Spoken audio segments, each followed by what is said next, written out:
Welcome to the Law of One Study channel. We've been speaking of the energy systems. Yes, let us talk about sexual energy transfers. At any moment, then, we are hopeful of meeting that moment with an open heart and being ready for whatever energy transfers come our way. Energy transfer is the exchange or gift of energy from one entity to another.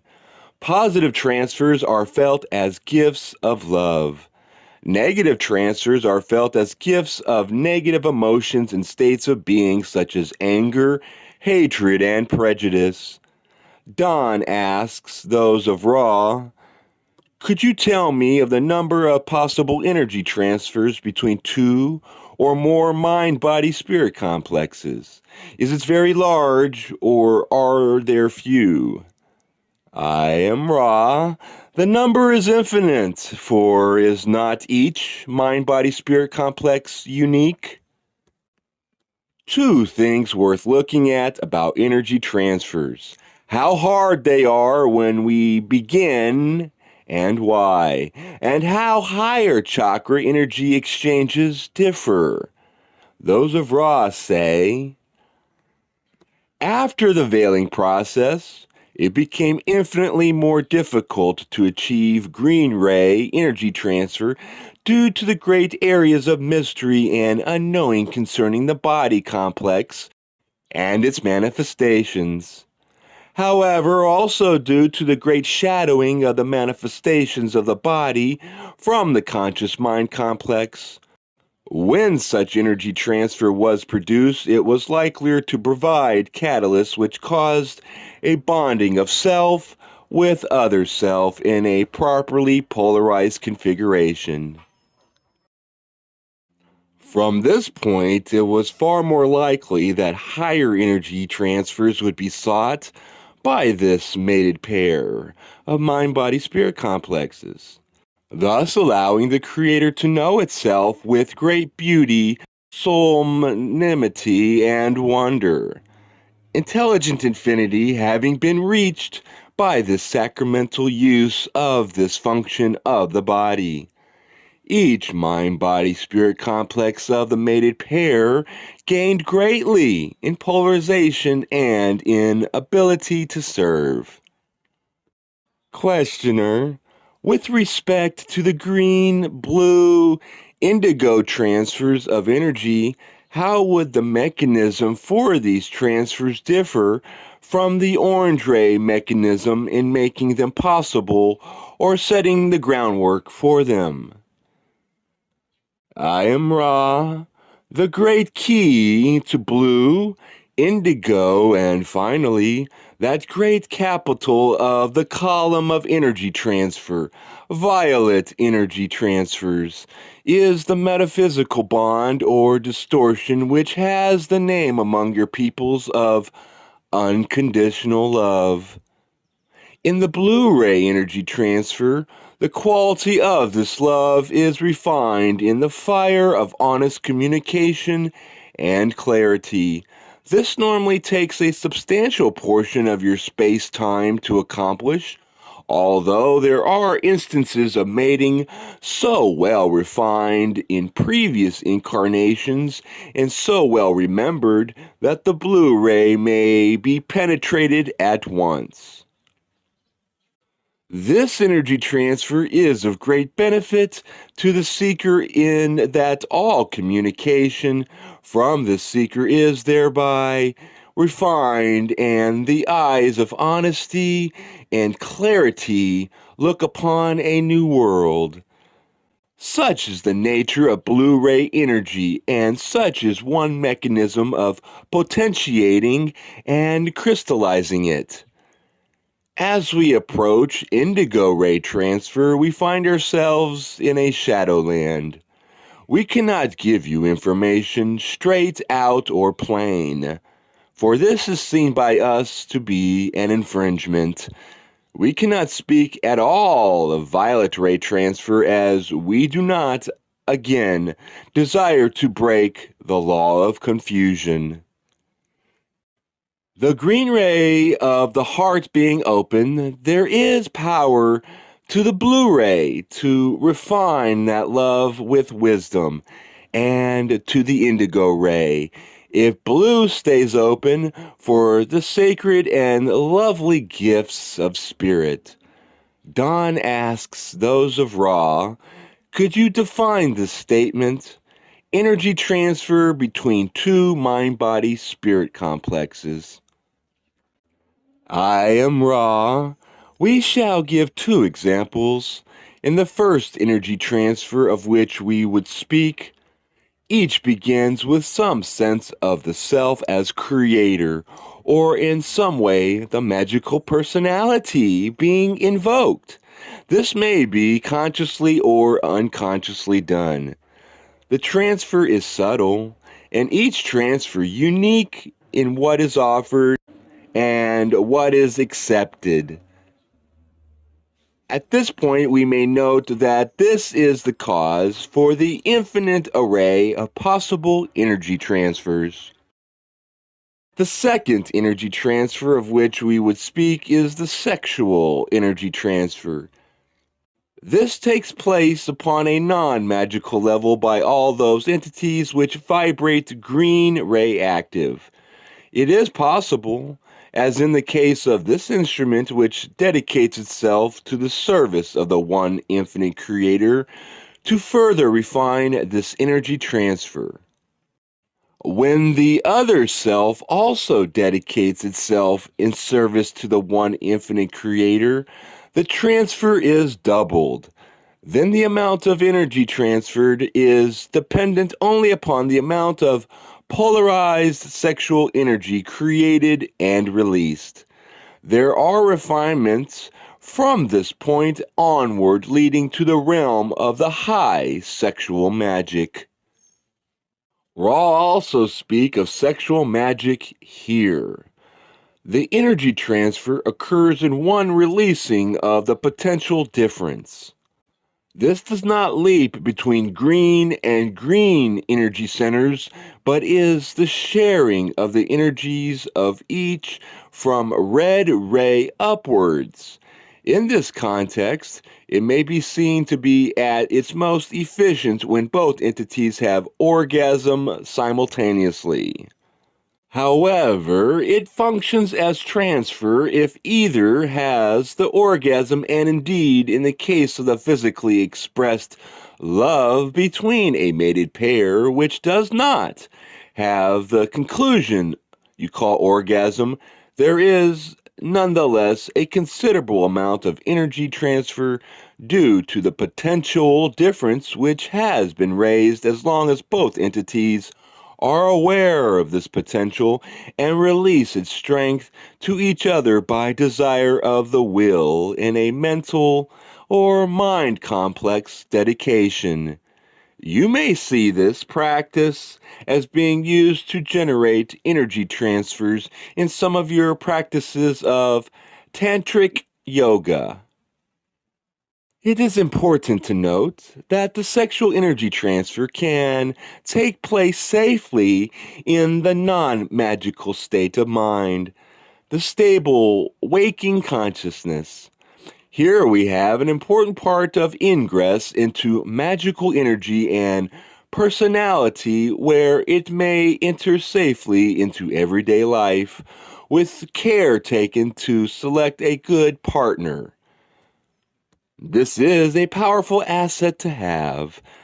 Discussions of energy transfer often end up being discussions of sexual energy transfer, perhaps because of our human delight in sex, but also, I feel, because the red ray is the foundation ray, and everything that we have waiting for us in higher concerns is always given energy and vitalized by good energy through red ray. Nothing makes red ray sparkle like a fulfilling sexual life, or even a so-so sexual life enhanced by the trust, friendship, and love of a valued mate. Offhand, one would think that it would be the frequent and many-partnered sex of the swinging single or philandering spouse that would strengthen Red Ray the best, but actually that tends to deplete the person experiencing this sort of sex, since most often there is no transfer of energy above the lower three chakras. If the heart energy is not involved, there is no likely gift from one's lover of the sort that strengthens the chakra system, even though one may be offering green ray energy. An understanding of the metaphysical nature of sex may help. The energies transferred during the sexual activity are not, properly speaking, of space-time. There is a great component of what you may call metaphysical energy transferred. Indeed, the body complex as a whole is greatly misunderstood due to the post-veiling assumption that the physical manifestation called the body is subject only to physical stimuli.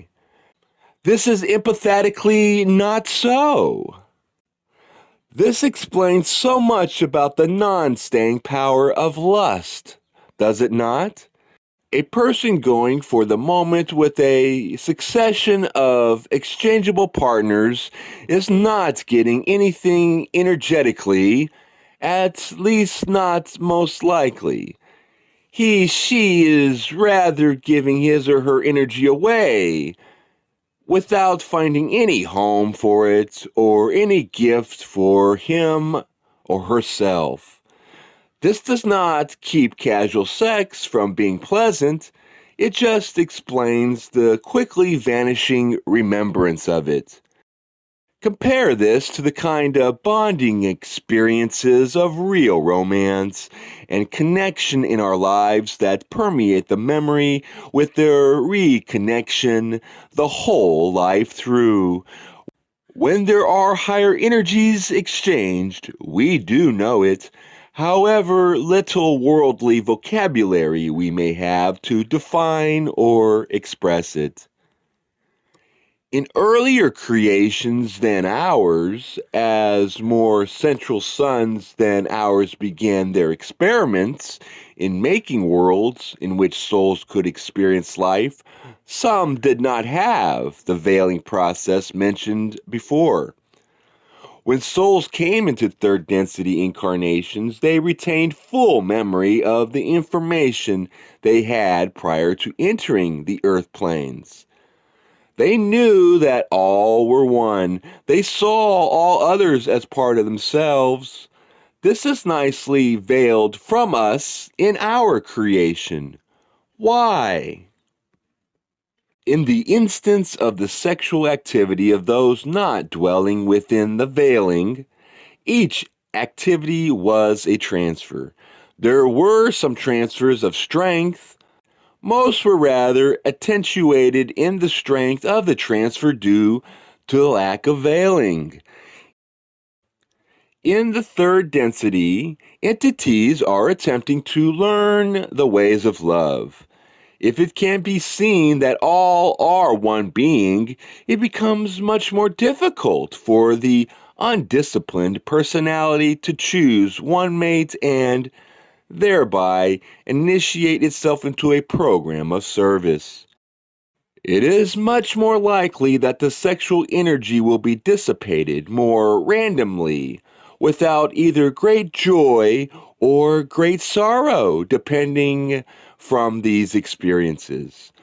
Therefore, the green ray energy transfer, being almost without exception the case in sexual energy transfer prior to veiling, remains weakened and without significant crystallization.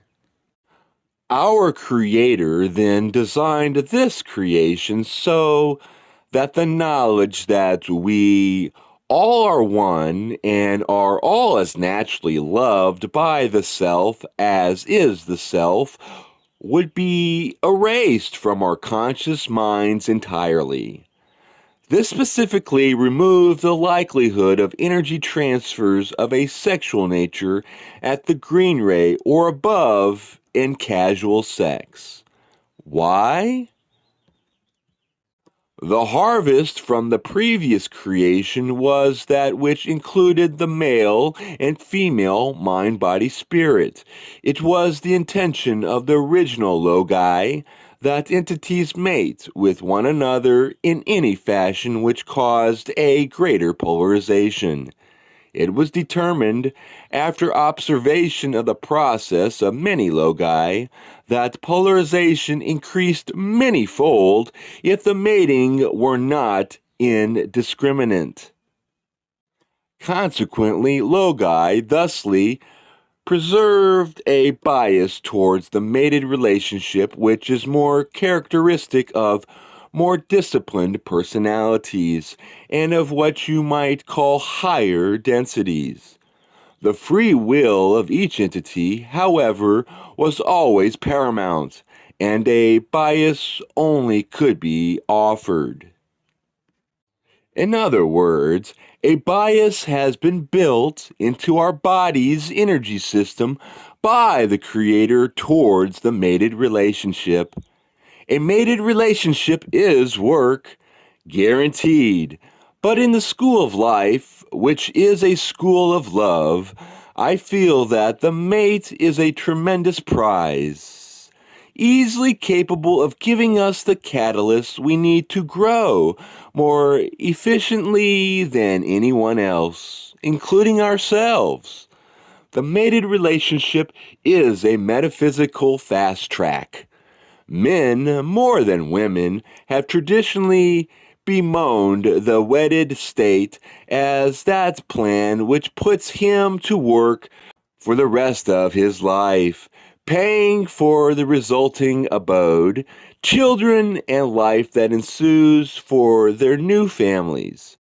However, it is no longer necessarily the male that is the wage earner, nor is it always true that the mate in charge of the home is the female. This may help make it more clear that, in reality, any relationship is an addition of sorts to the responsibility of both people. The more successful mates can be characterized as tag teams, partners, buddies who get it done. And part of the basis of this is a mutual awareness of the body rightness of this mated state that honors the great luck of finding a mate and sees that there is much to be gained from being true to this mated bond. Not only all important trust, but also pleasure, union, and worship. Questioner, I am trying to trace the physical flow of the energy to try to get an idea of blockages after the veil.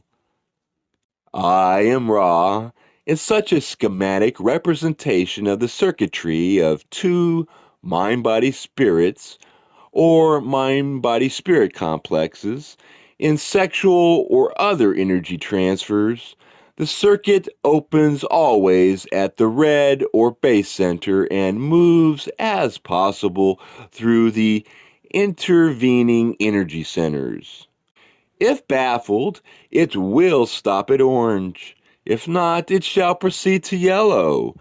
If still unbaffled, it shall proceed to green.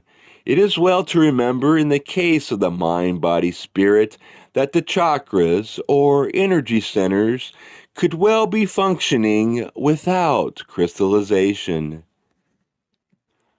Questioner, in other words, they would be functioning, but it would be equivalent in an electrical circuitry to having a high resistance, shall we say. And although the circuit would be complete, red through green, the total quality of energy transferred would be less. Is this correct? I am Ra. We might most closely associate your query with the concept of voltage. The uncrystallized lower centers cannot deliver the higher voltage. The crystallized centers may become quite remarkable in the high voltage characteristics of the energy transfer as it reaches green ray.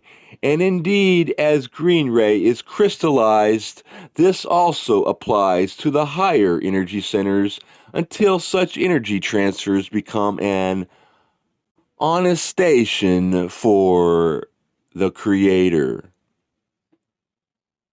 So it would seem that we are intended by the Creator to be drawn to each other, bond with each other in green ray and above sexual energy transfer, and thusly create our chief opportunity for service and learning for the balance of our incarnations. The rewards, energetically and metaphysically speaking, are clear. We have developed then a picture of ourselves as energetic beings.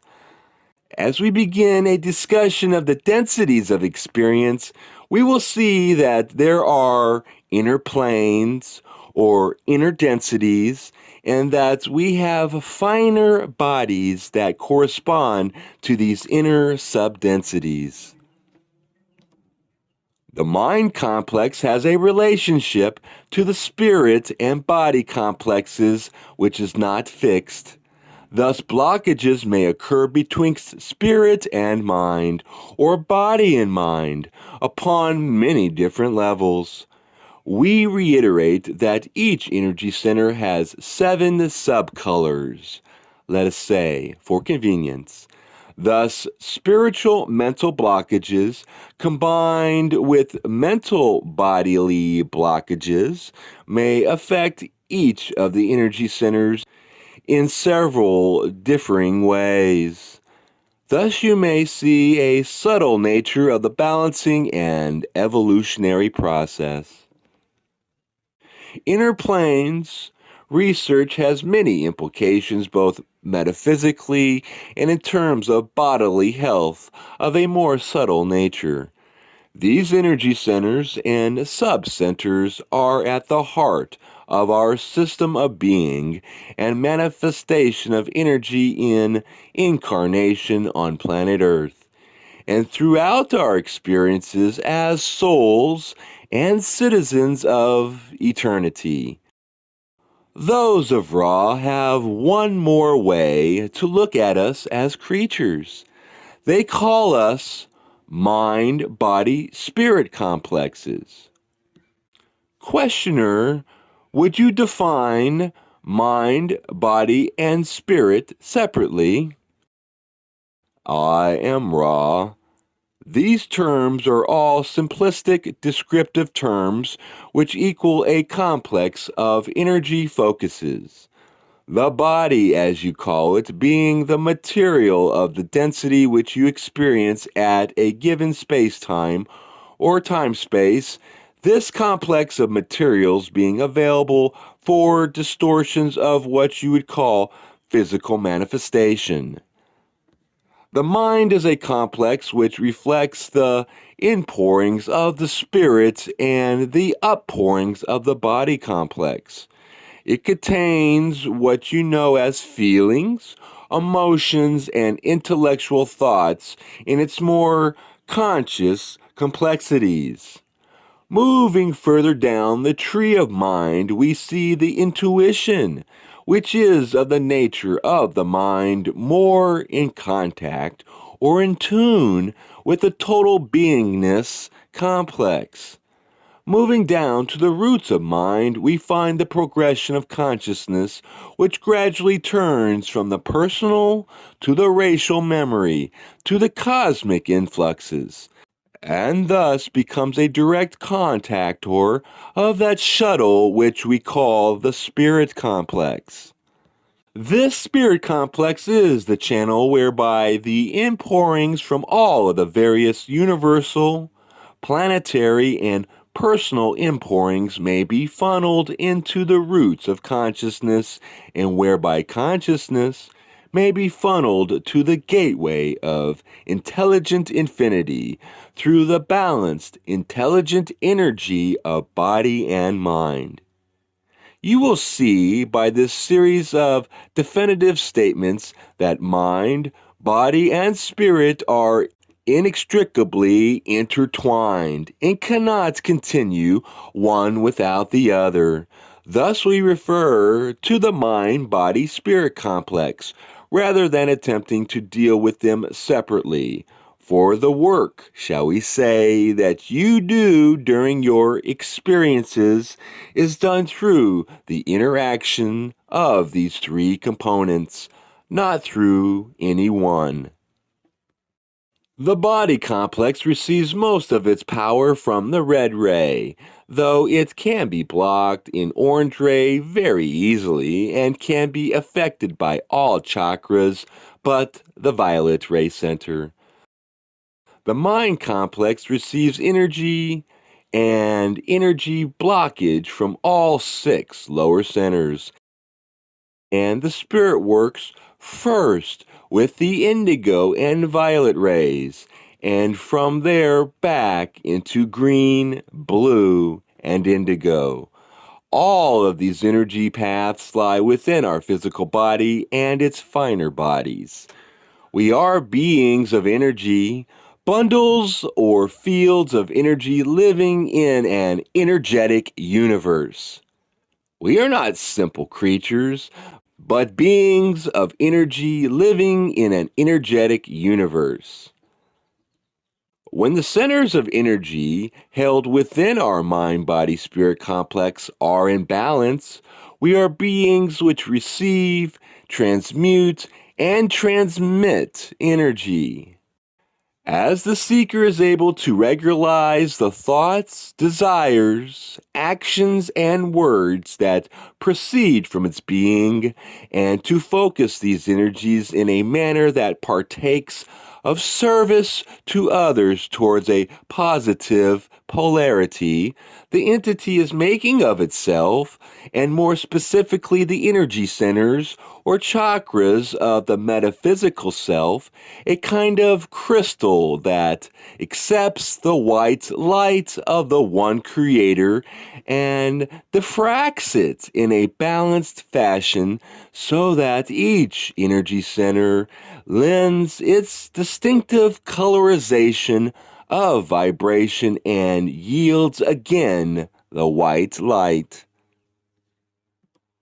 Metaphysically speaking, all is energy, and this is our nature as well. I have found many times over what a help this awareness is in addressing the challenges of the moment.